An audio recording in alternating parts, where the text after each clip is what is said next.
Hello friends, good morning. તો સવારમાં વાગી ગયા છે 10 અને આવી ગયું છે મારું કુરિયર.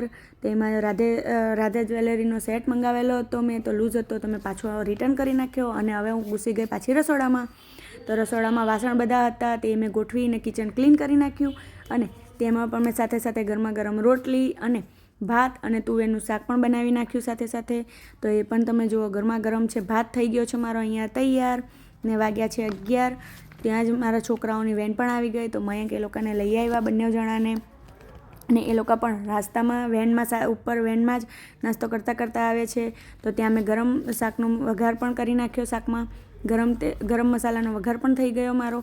અને જે પણ કિચનમાં વાસણ થયા હતા એક્સ્ટ્રા એ પણ મેં સાફ કરી નાખ્યા. અને હું અને દ્રષ્ટિ બંને જણા ટેરેસ ઉપર જઈને કપડાં સૂકવી આવ્યા.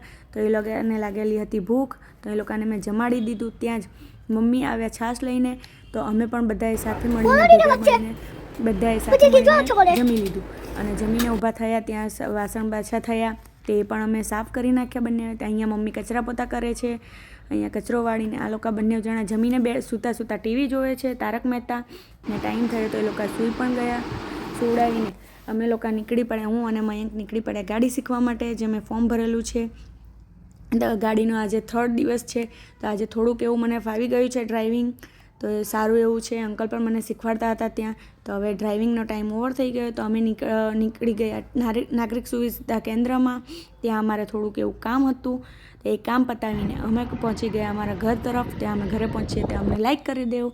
અને ત્યાં ઘરે પહોંચીને મેં ચા મૂકીને મારા છોકરાઓએ અમે બંને જણાએ ચા નાસ્તો કર્યો. સાથે મેં મયંક માટે ફરીથી ચા મૂકી. અને મયંકને આપવા માટે હું ચા નીચે ઓફિસમાં જ લઈ ગઈ. અને અમે અને મયંકે બંને જણાએ સાથે ચા પીધી. ચા પીને હું પાછી ઉપર આવી ગઈ ઘરે. અને ટ્યુશનનો ટાઈમ થયો એટલે હું અને દ્રષ્ટિને મેં તૈયાર કરી. સાથે સાથે હું પણ તૈયાર થઈ ગઈ.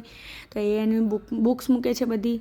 તો હવે અમે નીકળી પડ્યા ટ્યુશને જવા માટે. તો એ જે લોકો મસ્તી કરતાં અમે ફાઇનલી ટ્યુશને પહોંચી ગયા.